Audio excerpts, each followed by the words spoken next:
Olulu sasazo ngqolo endaba estudio 9 kwikomkhulu ye-SABC eAuckland Park eGauteng nazo eziphambili.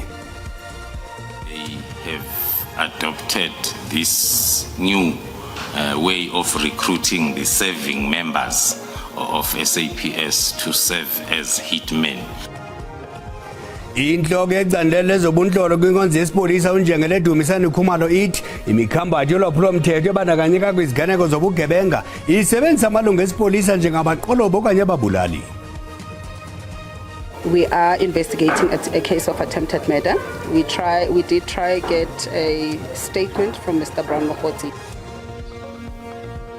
Amapolisa aqhuba uphando emva kokuba usomashishini uBrown Mokhotsi evakalise ukuba utshiswe ngerhulu kwimoto ebekuyo ngabantu ebebekwiveni emhlophe bimlandela. Kamanono ndaba belijelo ndiyaphothisa mawethu ndingaphotisanga amaseko mandikhawule ndiwarhuqa. Usekela umphathiswa wamapolisa uGqirha Sheila Boyishela unika ubungqina kwikomiti yesikawu yepalamente ephanda izityholo zorhwaphilizo ungenelelo lwabophula imithetho noosopolitiki kumsebenzi wamapolisa. uGqirha Boyishela uxelele le komiti ukuba weva ngokuchithwa kwe-PKTT kumaqonga onxibelelwano kwaye waqala wacinga incwadi eyayibhalwe ngumphathiswa kwikhefu elikhethekileyo uMnumzana Senzo Mchunu yeyomgunyathi de waxelelwa kamva nguMnumzana Mchunu ukuba yincwadi esemthethweni ebhalwe nguye. Sheila Boyishela nongusekela mphathiswa wenkonzo yesipolisa uxelele le komiti yepalamente ukuba nangone bedla ngokufumana ithuba lokuzifunda incwadi ezigunyazisiweyo zomphathiswa kwikhefu elikhethekileyo uMnumzana Senzo Mchunu, incwadi yokuchithwa kweqize laliphanda ukubulawa kwabantu ngokoyamene nezopolitiko iPKTT neyabhalwa nguMnumzana Mchunu ngoDisemba onyaka ophelileyo wayibona okokuqala ijikeleza kumaqonga onxibelelwano kwaye uqala kwakhe ukuyibona wayecinga yeyomgunyathi de waqinisekiswa nguMnumzana Senzo Mchunu kuba eneneni ibhalwe nguye. So what was your reaction when you did you see the entire letter, which is SP2 to your statement? Did you see the entire letter on social media, or was it sent to you? Did you receive it? When did you first see it? No, I didn't. It was not sent to me. If you can look at the letter, there's no CC deputy ministers or CC whatever. It was just a letter addressed to the National Commissioner by the minister. So it was not sent to me. As I said, I saw it in the social media, and I just thought it was a fake letter. So until the minister, called me and said it is not fake, he wrote the letter. In terms of how I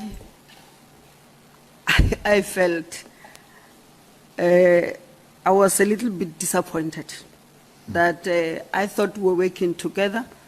And before you could take out the letter, I've read all the letter, all of it.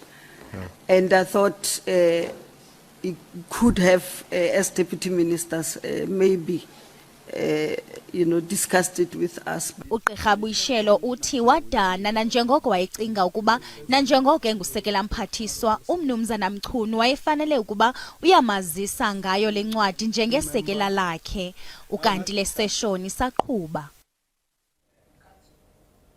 Kanti ke bekulindeleke ukuba usomashishini uBrown Mokhotsi avule ityala ngalentsasa kulandela isiganeko sodubulo esenzeke eFosforus phezolo.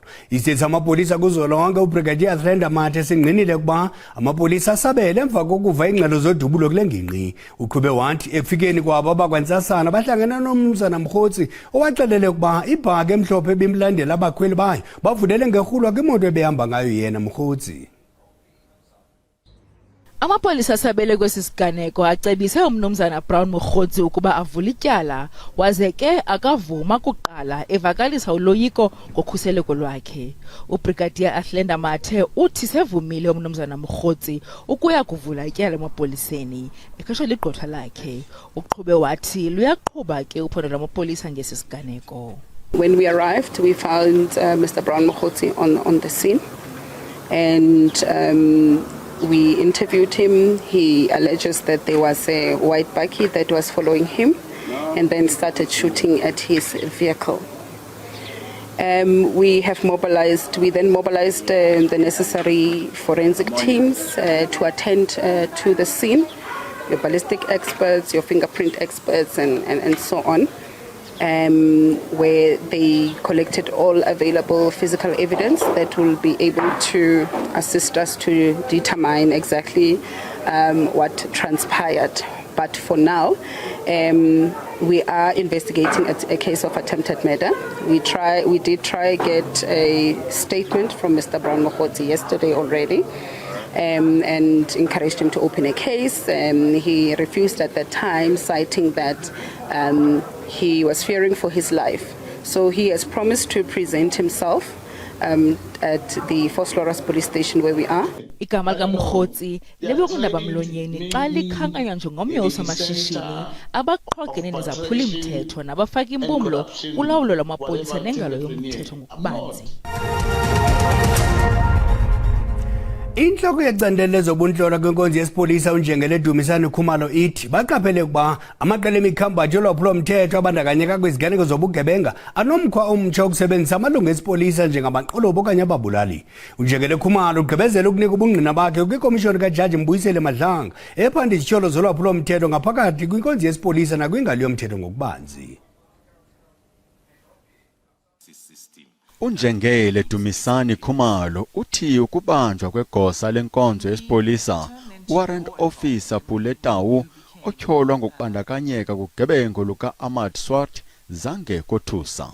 We have cases, the organized hits or the contract killings that we have investigated and we are still investigating as part of political killings task team.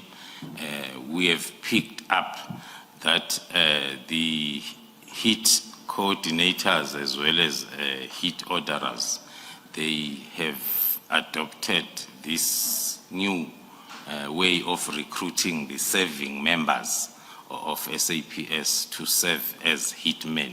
So the arrest of a warrant officer Tau as one of the hitmen did not come as a surprise to us with that experience. Ikomishoni ifune ukwazi ukuba ngawaphi amanyathelo bawathathayo ngalamalungu enkonzo yesipolisa athe gabhu kulwaphulomthetho lobunqolobi.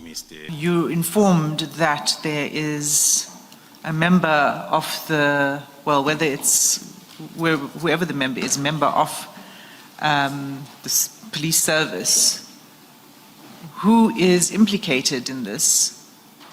Do you report that? Do you investigate it? What happens? What happened to this person, Captain Zungu, for example? Thank you, Commissioners. The stages of intelligence processing, they will start with the receiving of information, which is not intelligence yet, and then it will be put through the process then of confirming it, involving the profiles, the lifestyle audit, and other unconventional methods of intelligence processing that will take you to the stage where then you decide that we need to launch now a fully fledged investigation on this particular subject.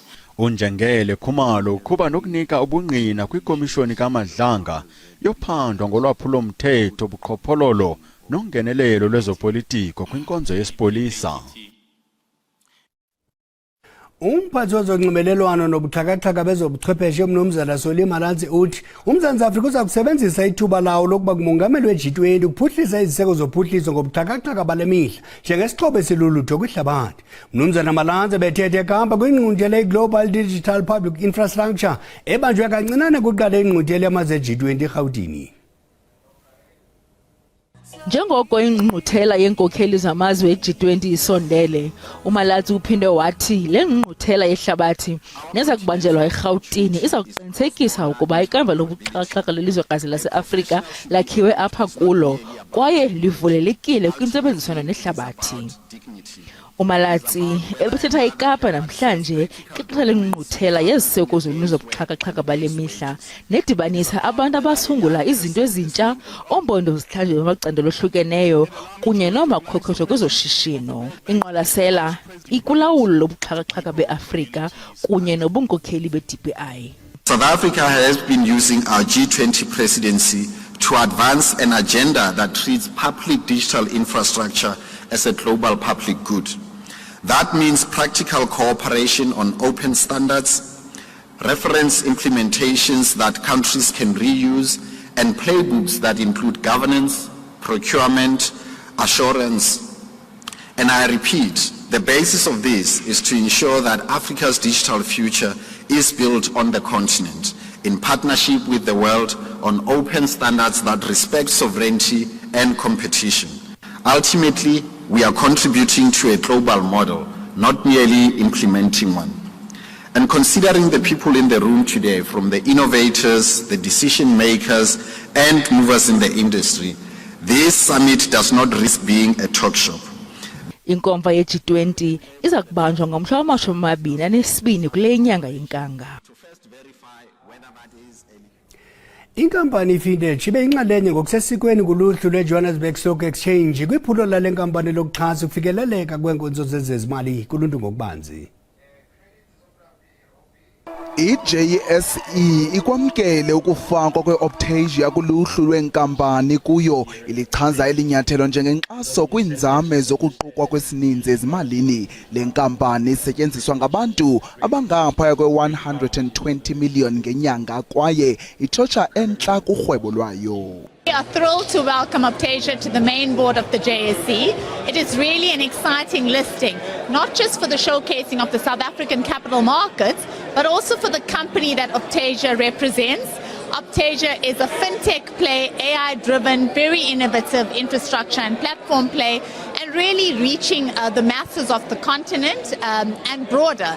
They operate in over 38 countries and have over 121 million active users every month. Kananjalo iOptasia ibolekisa ingqo ngemali koko isebenzisana neenkampani ze-cellphone kunye neebhanka ukunikezela iinkonzo zayo kubaxhasi bayo. Market, I mean, we believe it's really big. We are talking only sub-Saharan Africa. Maybe the addressable market could be close to $400 billion. You need to understand that there are 1.7 billion people in the world that they are underbanked. And this is what we don't try to do, to provide financial services to the people that are not able to access to that because traditional banks are not able to give it to them the credit. Kambe ke le nkampani ithi ukusebenzisa kwayo i-AI kwenza kube lula ukuba incede abathengi ngokufikelelekayo kwiindawo ezininzi kwaye ukufakwa kwayo kuluhlu lwe-JSE kuza kwenza banabele kwimida ethe xhaxhe. You need data. You need to manage a big amount of data. You need to understand how to create value out of that. And this is what we're doing. And we are doing in a way that we are able to serve the customers with the right cost in order to create profit out of that, because if not, it will be impossible to extend that to all these geographies. So yes, I mean, the combination of AI, the platform technology, and the data and the models and the algorithms that we are creating are the ones that will drive all this expansion moving forward. Ukanti ke ngokwengxelo ye-BDO urhwebo lwe-fintech kwilizwekazi iAfrika olukhokhelwa ngumZantsi Afrika, iNigeria, iPorta neKenya kuqikelelwa ukuba luza kuhluma lufikelele kwi-$65 billion ngo-2030. Ladies and gentlemen, please do enjoy the hospitality of the JSE. Ibhunga lenkokheli zemveli kutsolo eMpuma Koloni lokho izindlu ezintathu kulungiselela intsapho ezingathathi intweni laze lokha neziko lophuthiso labantwana kwilali yaseNgcolosi. Ukusizwe lethu Tyhale uthi ezinzame zokungenelela zenziwa ngenxaso mali yoluntu ephuma ekombiweni kwenhlabathi nakwiphulo lesangqa sezoqhakamshelwana elizinze kule ngingqi. Ukusizwe uthi ukutshintsha ubomi babantu kundoqo kwibhunga labantwana bomgquba. Umhlaba wabahlali ubaxhamlisa ngeendlela zophuhliso ezahlukeneyo. Apha kumbiwa isanti abahlali bayaxhamla. Kukwakho nepali yobuxhakaxhaka bezonxibelelwano abahlali nalapho bayaxhamla. Usapho lakaMantsundi nabantwana abali-13 lanjelwa yindlu kodwa ngoku isidima sibuyile olusapho lunendlu entsha. Babaleka abantwana lo-13 dawa babuya abantwana bazondiphuthuma bathi phakama mama sihambe ngoku ndifumene indlu ndonwabile kwinqila sambili mampondomise ndidinga intaba engendimaku ndithetha ndilapha kwam. Kukwakhiwa namaziko okufundisa abantwana abasebancinci uqinisekisa ukuba abantwana bafumana imfundo beselula. Le preschool ngo-2016 ndiyicelela emzini ndisebenzela kuRonta. Then ndaphuma apho ndacelela indawo ecaweni. Then ke ngoku ikomkhulu lalapha labona abakufanelekile le ndakhela ipreschool. Sathi ke masijonge phaa engqoweni into yokuba sime ngoluphi uhlobo. Ukwazi into yokuba sithenge imaterial. Sicele amakhaya azokhele. Then sifune nezinye donations. Ndibona ikamva eqaqambileyo kakhulu ebantwaneni bethu. Iqhakazile futhi nengqondo yabo izawuqhaqheka. Lo msebenzi uqhakelwe izandla ngabantwana begazi.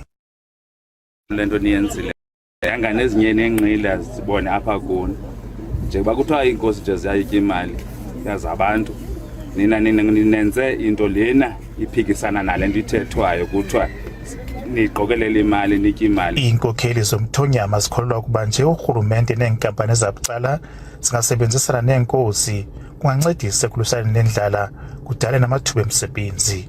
Ndinkululeko Nyembezi weendaba ze-SABC kuTsolo. Umnumzana Msuthu Myembo utyunjwe nguMongameli Cyril Ramaphosa njengosihlalo wekomishoni ezimeleyo yonyulo ye-IEC ngamafuphi. Ukanti uJaji Daya Pillay olilungu lale komishoni yonyulo susela ngo-2018 wonyulwe njengelungu lale komishoni ezimeleyo yonyulo elingesosigxina. Ukuze uJoyce Spitz ongumcebisi wezonyulo kwilizwekazi Afrika watyunjwa njengelungu le-IEC elisisigxina.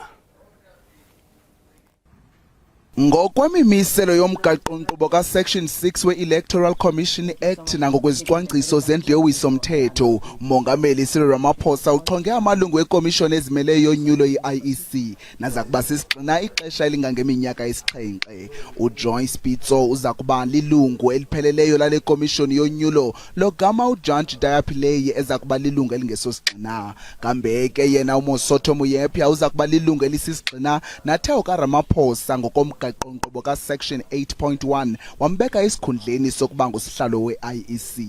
Mrs. Joyce Spitz will be a full-time member of the Electoral Commission. Judge Daya Pillay will serve as a part-time member of the Electoral Commission. Mr. Mosotho Moyepia will serve as a full-time member of the Electoral Commission. The President has also, in terms of Section 8.1 of the Electoral Commission Act, designated Mr. Moyepia as the chairperson of the commission. Lo kaMoyepia unamava njengosihlalo kule komishoni ukusukela ekuchongweni kwakhe kuyo ngo-2022. Kunjalo nje uthe wazinza kwizihlalo ezahlukeneyo eziquka ukuba ngumlawuli wezicwangciso zezonyulo kwezinye zazo. Lamalungu ekomishoni athwaliswe uxanduva lokuphatha unyulo likazwelonke elephondo nelomasipala beqinisekisa ukuba unyulo lungendlela engenangcinezelo nengenamkhethe futhi ke basasaze iziphumo zonyulo ze baququzelele umqulu wabavoti.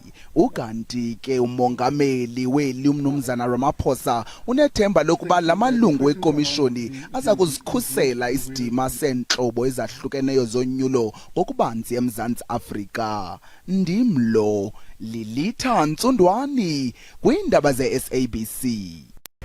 Umbeko mthe ucima umlilo masikhongozele ezilandelayo ngeSiswati ngecala emva kwesihlanu xa lisiya kunina mazenetho.